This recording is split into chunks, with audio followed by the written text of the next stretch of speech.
కూతుర్లు ఉన్న వాళ్ళందరూ చేయతాడా? మీరు ధన్యులు, మీరు ధన్యులు. ఎందుకో తెలుసా?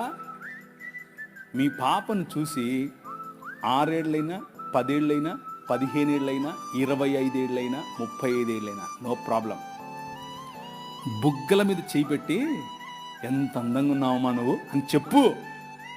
అది నీ బాధ్యత. నువ్వు చెప్పడం మొదలు పెడితే పక్కనోడు చెప్తే మా నాయన ఎప్పుడో చెప్పాడులే అంటది. అర్థమైందా? నువ్వు చెప్పకుండా నీ సంస్కృతి నీకేం నేర్పిస్తుంది? వద్దు, నీ కూతురు దగ్గరికి తీసుకో, కౌగిలించుకొని చెప్పు, ఐ లవ్ యూ బెటా. అబ్బా ఎంత అందంగా ఉన్నావే నువ్వు, అచ్చం అలాగే ఉన్నావు, అచ్చం మీ అమ్మలాగా ఉన్నావు, అచ్చం మా అమ్మలాగా ఉన్నావు. వాళ్ళకి ఎంత ఎంత అందం తెలుసా? అది ఎంత సంతోషపడతారు తెలుసా?